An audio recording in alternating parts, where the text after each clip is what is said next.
Using Interwrite Touch software in your classroom, basic training course.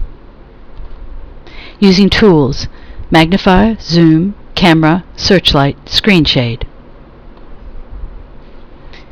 The Interwrite software program has a number of different tools that will help with your presentations. With this particular map that's here, it may not be large enough for people at the back of the room to see.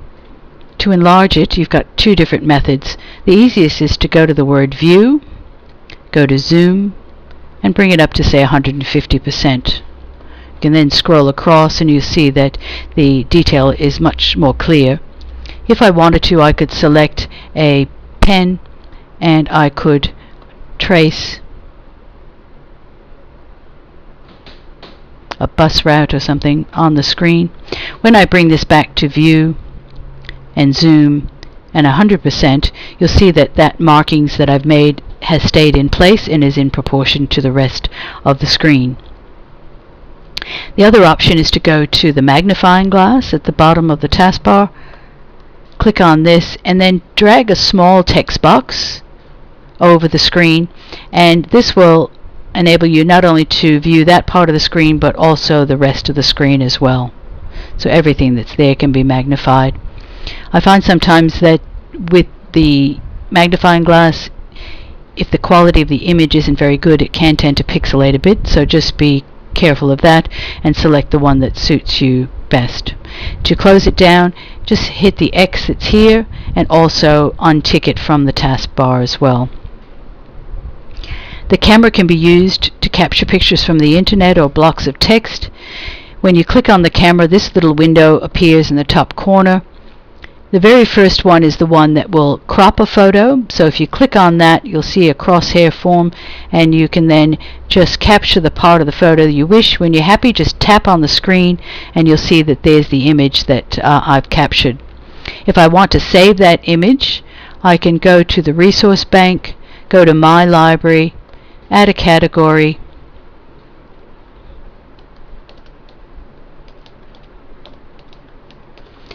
and then hit OK. Once the category is there, if I highlight it, I can then untick the auto hide box and drag that image into my gallery. I can then change the caption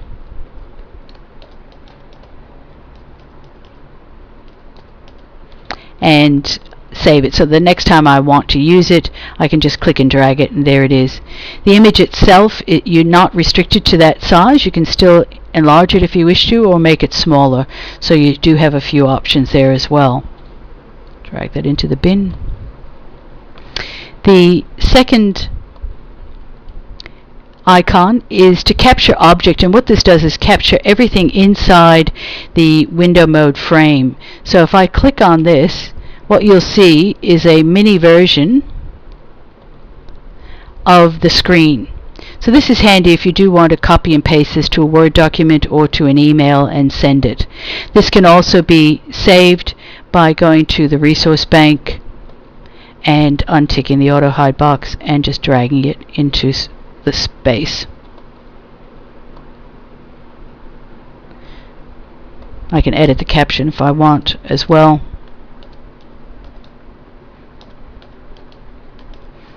And then I can use it again if I need to. The third icon will capture an irregular shape, so if you want to, you can trace around circles and you'll see that you will get that irregular shape captured. This is quite handy if you've got clip art that has a lot of white around it and want to get rid of some of the white. And the last one will capture everything that you see on the screen, including the taskbar, including the open resource tab you see there on the right hand side. So if I click on this, what it does is actually puts this on to the very last page of your presentation. So if you go to the Page tab, you'll see the last page is highlighted, but there's nothing on it. So if I just click here and then come back again, you'll see there's the whole page. And if I tick that box auto hide, you'll see that I do have two sets of resource tabs and also these minimizing icons and things above.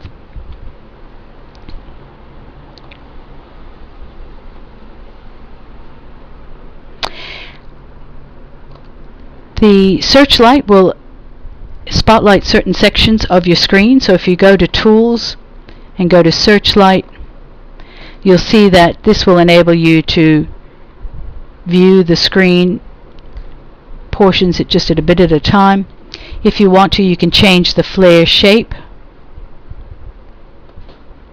and by pulling on that blue border you can increase the size of this as well. You can also change the transparency. At the moment it's 0, but you can make it 50%, and that way you're highlighting and you can still see the main image underneath. To close it down, just hit the little down arrow and then exit. The screen shade is the tool that allows you to mask the screen, and you can just pull this down and view as much from either side as you wish. This is handy if you've got something like a spreadsheet where you want to look at different amounts of data at a time. Just move that so you can see. So you can do that, and you can also pull it in from either side sort of as well.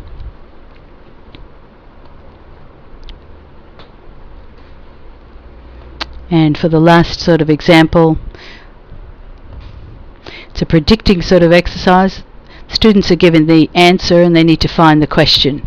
So you can then scroll this down to reveal the correct question. To close it down, just hit the little X that's there. Thank you for viewing this tutorial. For further information, contact us by email info@edis.com.au.